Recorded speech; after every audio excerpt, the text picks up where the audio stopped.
If Ilia Topuria fights Charles Oliveira on a pay-per-view, that's a big deal. Oh, it's going to be bigger. They don't need to wait for an interim belt. They don't need to wait for an undisputed. So, yeah. I don't know how he's going to do it lightweight, though. Maybe you can speak on that. He's a smaller guy coming up. It's a smaller coming up. It'll be interesting because he is bigger from when I heard him on the Joe Rogan podcast. Like 191, I think he was walking around. It's massive.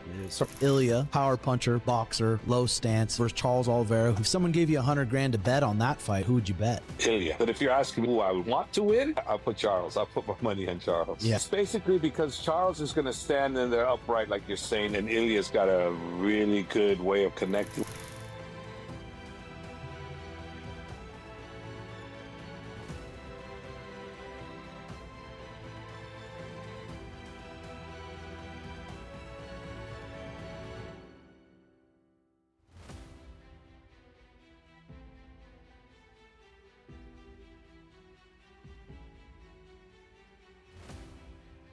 Before we dive in, make sure you hit that subscribe button so you're always locked in with the latest. Let's get straight to it. Ilia Topuria is deep in camp, getting ready for what might be one of the most talked about fights of his career, a clash with Charles Oliveira.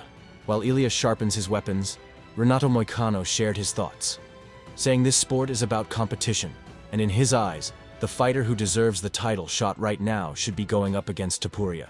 Moicano believes Charles Oliveira has the edge when it comes to popularity and fan appeal. He says Charles has the crowd behind him, and that's the reason he's been chosen for the title opportunity. Read the way he's treating him. I think he should be fighting with Topuria, because if you see this is a sport, I think he should be the #1 contender. I think he should fight for the belt against Ilia Topuria. Oh wow, But I think Charles Oliveira got a lot more charisma than him. I think Charles got a lot more followers. I think people like Charles a lot better than him. So that's why Charles is fighting for the belt. I think he's easy as... Ilia, on the other hand, is staying locked in. His sessions are packed with intensity and purpose, zeroing in on polishing every detail, from striking precision to grappling transitions. The grind doesn't stop. He's leveling up, not just maintaining form, but pulling away from the rest of the pack. This isn't about just holding his spot. For Ilia, it's about carving out greatness.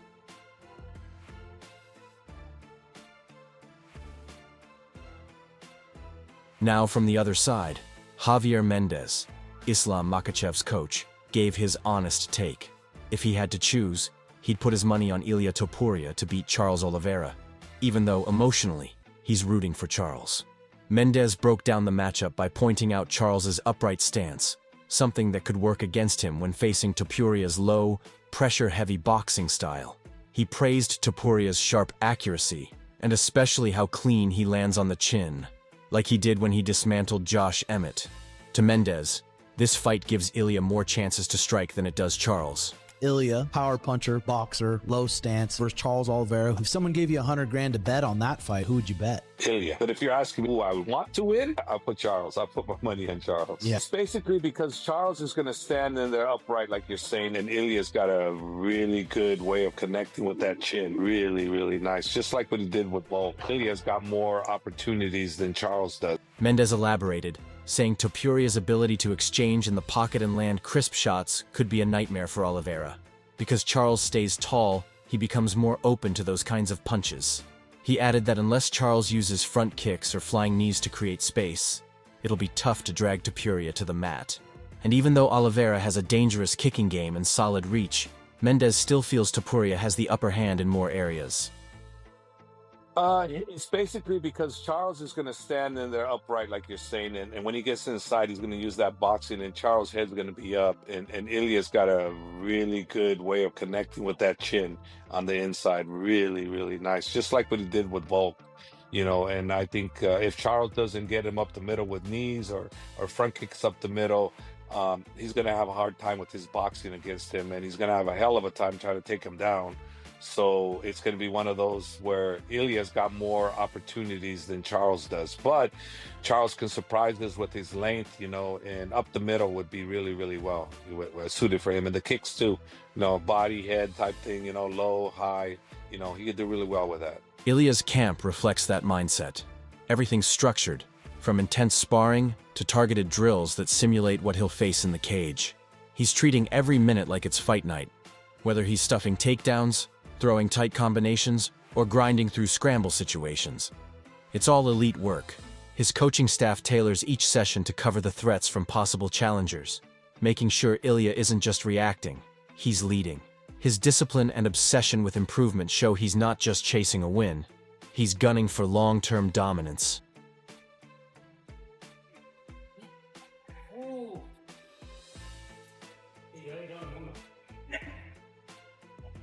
Joe Rogan also weighed in, calling Charles Oliveira one of the most dangerous finishers in the sport. He said Charles used to struggle under pressure early in his UFC career, but becoming a father changed him. According to Rogan, fatherhood brought a new fire, a calmness under chaos, and that turned Charles into a beast. Rogan reminded fans not to get stuck on Charles's older losses, guys like Cub Swanson or Paul Felder. What matters now is the version of Charles that's evolved and deadly. If you go and watch Charles Oliveira, some of his earlier fights, it looks like he kind of like folded. Yeah, for and sure. then something happened after the birth of his daughter where Charles Oliveira becomes this assassin. Yeah. And he's just and he just has no quit in him. He's just an animal. Yeah. And it's just like everybody just forgot about that old shit. Like, no, he's the man. Yeah. And they forgot about the Cub Swanson fight. They forgot about all these other fights. They forgot about the Paul Felder fight. They forgot about those fights. Like, all that fight. What is he capable of now, when he's on? Joe Rogan doubled down on the praise, saying Oliveira's setbacks shouldn't define how fans view him. Instead, they should look at how far he's come. Rogan pointed out that Charles entered the UFC at just 20, still growing, still learning. Over time, he turned into a complete, confident, and composed fighter. Today, Rogan sees Oliveira as one of the most dangerous and complete athletes in the UFC, and he's earned every bit of that reputation. Oliveira's a monster. People think of Oliveira as not being a monster because there's times that people have beaten him, but he got better. You got to accept that and not think of like when he lost. Because so many people, well, who gets better at 35? I don't believe he's 35. No? I think he's 33, and I also think that he got into the UFC when he was 20. But he came into his own over the last few years, which kind of makes sense. Like, he figured it out. And so part of the problem was like he was learning and developing and growing as an elite in an elite organization. While the world applauds Charles, Ilia's letting his actions speak. He's not only training hard in the gym, he's even outside it, working speed and movement drills on sprint tracks. These workouts, used by world-class athletes, help boost his explosiveness and movement efficiency, key to the way he closes distance and applies pressure. It's just another sign of how Ilia pushes himself relentlessly in every aspect of his game. Vamos a empezar a hacer uno de los entrenamientos que menos me gusta hacer. 12 tramos de 100 metros. Me harán 10. Siempre queda 2 más. Nunca sabe lo que puede pasar en una pelea.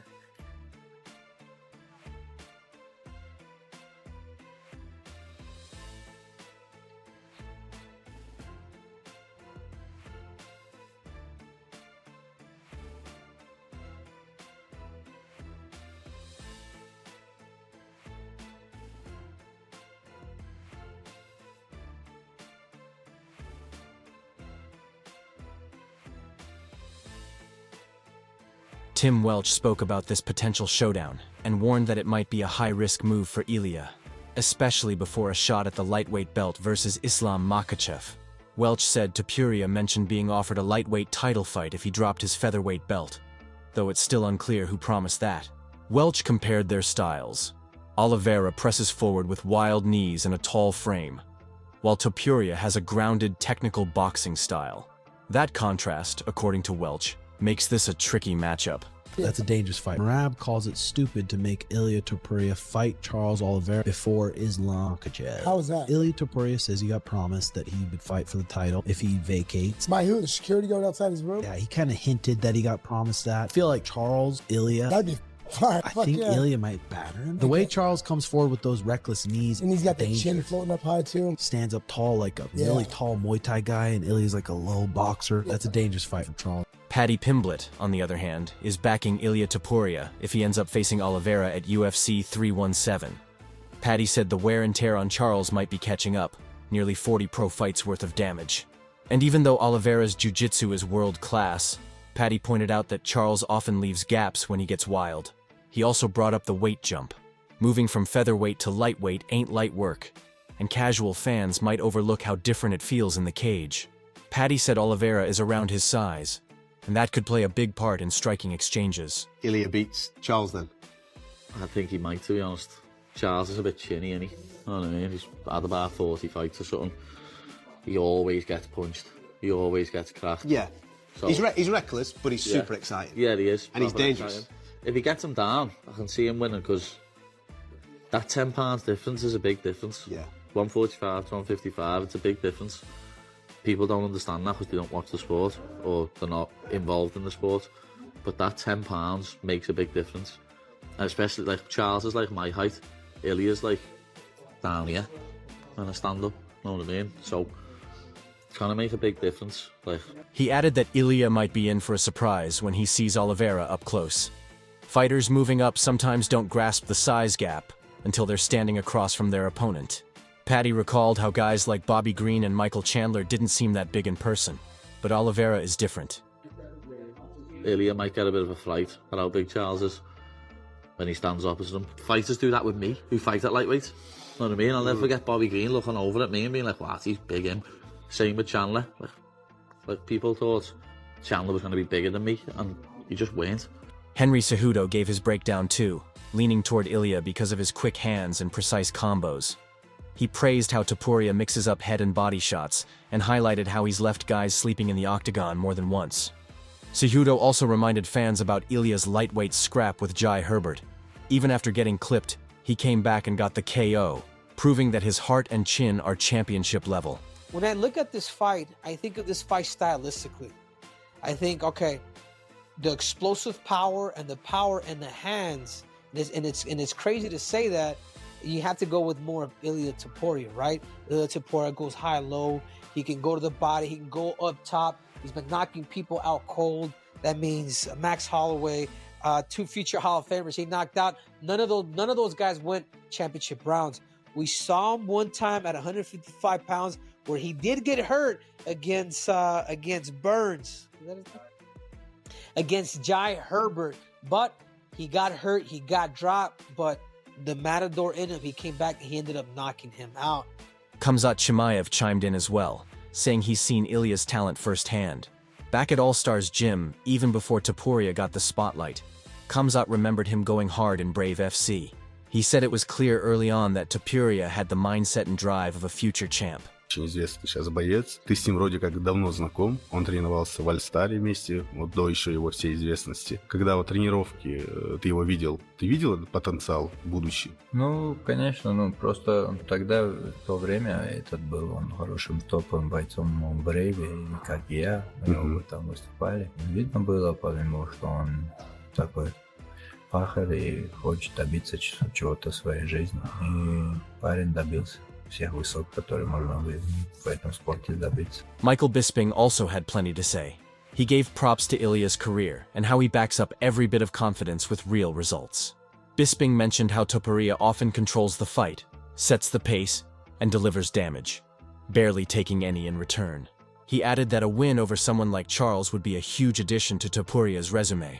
Bisping made sure to say this wasn't disrespect to Oliveira, just a nod to how big that win would be. I would say Ilia Topuria, given everything that he's done in the sport, the confidence that he's shown, the manifestation, as the kids say, but bringing it all to a reality, knocking out everyone in his way, doing it in absolute style, hardly breaking a sweat, not having to fight through any adversity, not being the hammer and the nail. He's just been the hammer, just hammering his way through everyone. If he beats Charles Oliveira, which I would assume that he's going to be the favourite to do, and that's with absolutely no disrespect towards Charles Oliveira. Both MMA Guru and Demetrius Johnson shared their opinions too. Guru called this fight a must-watch, a PPV banger even without a belt on the line. Still, he had some questions about how Ilia will handle life at 155. Meanwhile, DJ pointed out that Ilia's actually a big dude. He walks around at 191 pounds. Wild to think he used to cut to featherweight. Johnson said moving up makes perfect sense, and watching these transitions is always exciting. If Ilia Topuria fights Charles Oliveira on a pay-per-view, that's a big deal. Oh, it's going to be bigger. They don't need to wait for an interim belt. They don't need to wait for an undisputed, so yeah. I don't know how he's going to do it lightweight, though. Maybe you can speak on that. He's a smaller guy coming up. It's a smaller coming up. It'll be interesting because he is bigger from when I heard him on the Joe Rogan podcast. Like 191, I think he was walking around. It's massive. So for him to cut to 145 seems almost like, how did he do that? But now that he's going up to 155, I always like when athletes go up Robert Whittaker also gave his perspective, saying the lightweight division is the most stacked it's ever been, and Ilia stepping in only adds to the fire. He brought up Topuria's claim that giving up the featherweight belt came with a promise of a title shot. Whittaker feels when champs change divisions, they should be slotted right into the elite matchups, though he also gets how that can annoy other fighters grinding through the ranks. I think the lightweight division is the most exciting division right now. It's just death row in the lightweight division at the moment. Like the top 5, dude, that guard up there right now, it's just killers, man. But especially with Ilia Topuria entering the mix, right? The whole big story over the past week was he obviously vacated the title at featherweight, but apparently he said the UFC told him, we promise you a title opportunity if you vacate. That's what he told Spanish media. Or I think he said as a backup, he would fight Charles Oliveira. And now they've gone back and forth. What do you reckon, Rob? I don't know what was promised or anything, but I feel like if you're in a lower division and you vacate the title, you should go straight to the top of the pecking order. I'd like to see him go straight into a title shot. Okay. Understandably, it can be tricky that way because there are a lot of guys, like styles make fights. So if the champion of a lighter division has a better style to beat the guy in the high division, where's the fairness of that? Because that guy may not get through 10 guys to get to a title shot. He may not get through the contenders. Yeah, I just feel like there should be a certain amount of weight for being the champion of the division already. I can also see the side of the argument for the guys in the division that have been like, brother, like I've had to slog, especially in the lightweight division, like I've had to slog my way to the top of this division. And it is death row there. I think UFC's going to do what makes them the most money. That's the full breakdown on Topuria versus Oliveira. What's your take? Does Ilia steamroll through, or does Charles pull another classic?